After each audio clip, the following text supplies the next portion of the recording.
Allora, Assessore Riccardi, si è appena concluso l'ennesimo collegamento con il Comitato Nazionale. A che punto siamo? Com'è la situazione aggiornata ad ora in Friuli Venezia Giulia? Beh, è l'appuntamento pomeridiano del comitato operativo per i dati. Mm.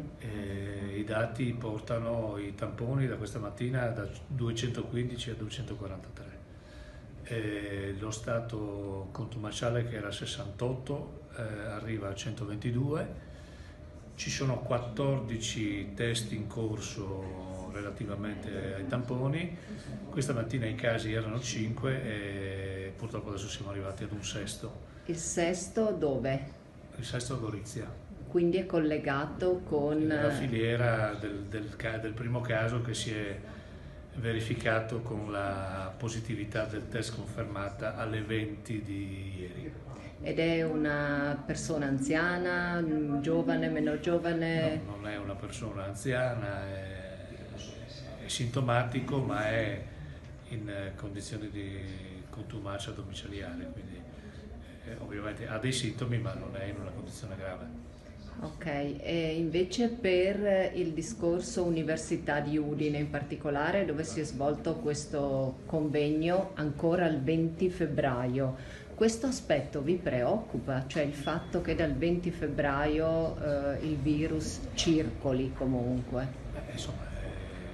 Non si può sottovalutare niente, comunque il caso è stato individuato, è stato circoscritto, i tamponi, è stata ricostruita sostanzialmente la filiera dei rapporti delle persone che sono state insomma, frequentate da chi aveva questo test positivo, quindi stiamo procedendo rispetto ai tamponi, vediamo quali saranno i risultati.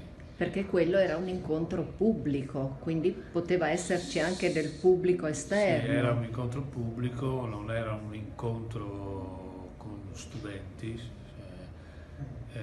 cioè era un incontro rivolto credo anche a professionisti del settore. Mm. Ma possiamo dire, non so se qualcuno ha partecipato a quell'incontro, di chiamare il 112 o è... Sì, ma insomma, se qualcuno ha partecipato a quell'incontro, buona prassi vorrebbe che se ne stesse a casa, a meno che non presenti condizioni di sintomatologia. Se ha sintomi, il consiglio è farsi guidare dal 112 per avere il tampone e la verifica del test.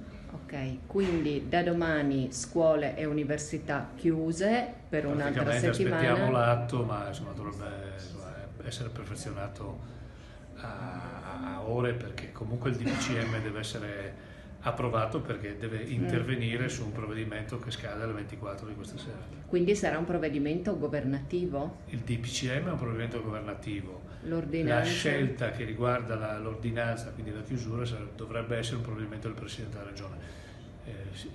Federica sta discutendo con Speranza direttamente di questi aspetti. Perfetto, quindi adesso insomma ci apprestiamo a chiudere questo collegamento, ovviamente lei è sempre in allerta, sta attendendo altri esiti di altri test?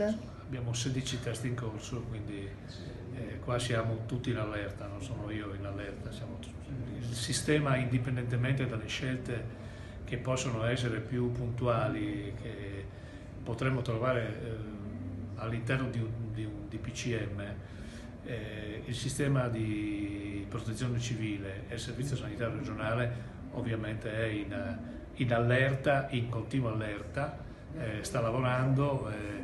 Poco fa si è anche conclusa nell'altra sala dall'altra parte la riunione con i responsabili delle malattie infettive delle 3 aziende ospedaliere, i quali erano accompagnati dai loro direttori sanitari, perché stanno continuando a lavorare su linee guida, procedure, il perfezionamento di tutta una serie di attività che ovviamente si rendono necessarie per garantire l'avanzamento del lavoro. Quello che posso dire è che il sistema è completamente a pieni giri, e quindi mi sento di poter rassicurare le persone, i cittadini, che fortunatamente godono di 2 sistemi, quello di protezione civile e quello della sanità, estremamente solidi per dare risposta alle loro sicurezza.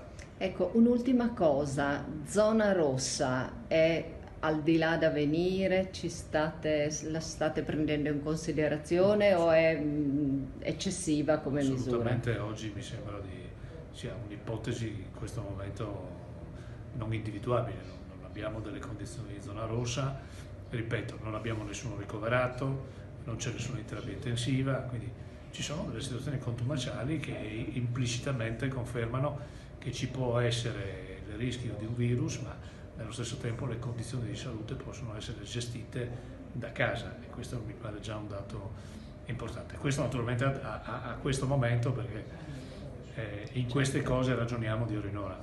Grazie.